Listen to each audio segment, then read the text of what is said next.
It's been decades since the dazzling lights of 1960 Seconds Hollywood cast their spell over Ann-Margret, but even as she looks back on a career filled with triumphs, acclaim, and unforgettable performances, there remains one chapter she still refuses: to revisit a particular episode filmed in 1964 that she has to this day never been able to bring herself to watch.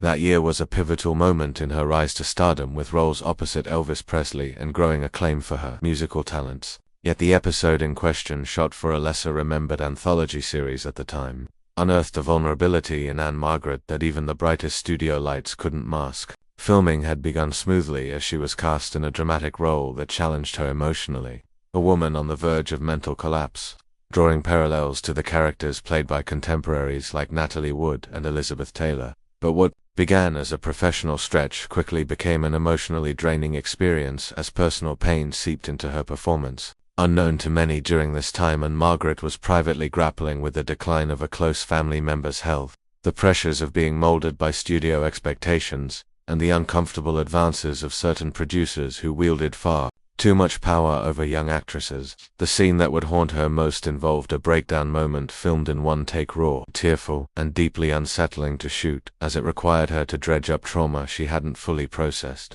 Crew members purportedly stood silent after the director yelled "cut," unsure whether to applaud or approach her with concern. Though critics later hailed her performance as fearless when the episode aired, and Margaret couldn't bear to sit through the broadcast, feeling that her pain had been exploited for entertainment.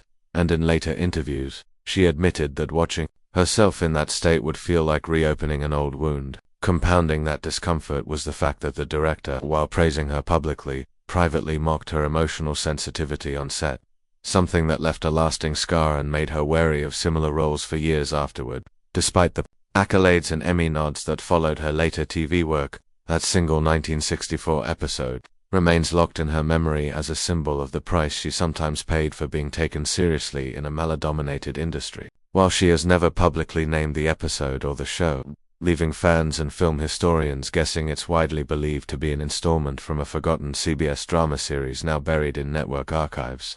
Ann-Margret has since stated that her decision not to rewatch it isn't rooted in shame, but in self-preservation. She sees no value in reliving a moment that, while artistically powerful, came at the cost of her emotional well-being. As she reflects on a career spanning over 6 decades, she chooses instead to focus on the joy, the music, the dance numbers that made her who she is, and the moments that brought her closer to her audience, not the ones that broke her down. Behind the scenes, some performances, she once said quietly, aren't meant to be seen again.